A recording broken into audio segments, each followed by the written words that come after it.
c'est Suzanne des Bistraqueurs. Hey, je regardais ça, là. Nos gros gibets québécois, là. Sont-ils pas assez beaux un peu?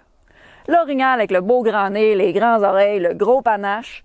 Les ours, une belle boule noire, avec deux petites oreilles toutes rondes. On les voit quasiment pas. Ben ça, là, c'est le système d'alarme qui est sur leur tête, hein. Tout ce qu'il y a des oreilles, c'est pour l'ouïe, les yeux, la vision, puis le nez pour l'odorat. Vous remarquerez là, que les organes sensoriels là, sont vraiment plus gros que les nôtres. C'est normal. Leurs sens sont plus développés que les nôtres, de beaucoup. Fait que le gros nez de l'orignal, il sert à sentir de loin. Fait que c'est-tu normal que s'ils sentent de quoi, ils lèvent le nez?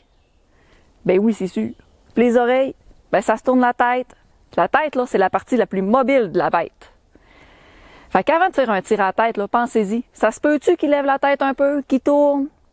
Vous allez probablement pogner la mâchoire, le panache, n'importe quoi. Mais la partie mortelle de la tête, là, c'est tout petit, tout petit, tout petit. C'est pas comme l'homme, là. L'homme, là, on a un gros cerveau qui prend toute la place. Les animaux, c'est un petit cerveau, puis tous les sens autour prennent l'essentiel de la place. Si vous atteignez la mâchoire, ça saigne. Si vous pognez la langue, ça saigne encore plus. Il y a du sang partout. La bête, elle va faire des demi-cercles de sang en se secouant la tête. C'est vraiment dur à récupérer pour un conducteur de chien de sang. Puis, tu sais, la bête, elle va continuer à souffrir longtemps. Elle va avoir de la misère à s'abreuver, à s'alimenter, puis elle peut en mourir. Si on parlait du cou, il y a à peu près 15% de la largeur du cou qui est mortelle.